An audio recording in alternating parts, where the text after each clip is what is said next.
মীন রাশির কারেন্ট পরিস্থিতিতে উল্লেখযোগ্য ট্রানজিট হচ্ছে শনির ট্রানজিট, রাহুর ট্রানজিট, কেতুর ট্রানজিট এবং বৃহস্পতির ট্রানজিট। শনি রাশিতে 7.5 চলছে, 7.5 দ্বিতীয় চরণ চলছে আপনাদের। আমি এটা কখনোই বলবো না বা আমি মনেও করি না যে 7.5 চলছে বলে আপনাদের খারাপ নেগেটিভ ভাইবস এগুলো চলবে।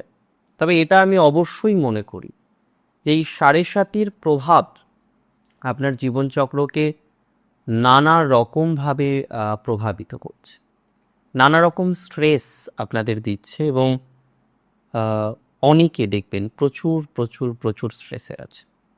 তো প্রথমে স্ট্রেস নিয়ে শুরু করি যে স্ট্রেস ম্যানেজমেন্ট কতটা করা যেতে পারে, আদতেও স্ট্রেস ম্যানেজমেন্টটা করা যাবে কিনা। দেখুন, রাশির অধিপতি কিন্তু স্থির, যদিও এই যে 15ই জুন থেকে 15ই জুলাই রবি যুক্ত হবেন।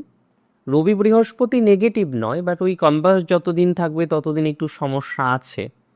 তো হয়তো জুনের 17-18 তারিখ থেকে 25 তারিখ পর্যন্ত একটু হালকা স্ট্রেস থাকবে, স্ট্রেস আপনাদের বাড়বে, বাট বাকি সময়টা কিন্তু স্ট্রেস ম্যানেজ হয়ে যাবে। মানে স্ট্রেস ম্যানেজমেন্টের সম্ভাবনা প্রবল, স্ট্রেস নিয়ন্ত্রণ করার সম্ভাবনাটা প্রবল।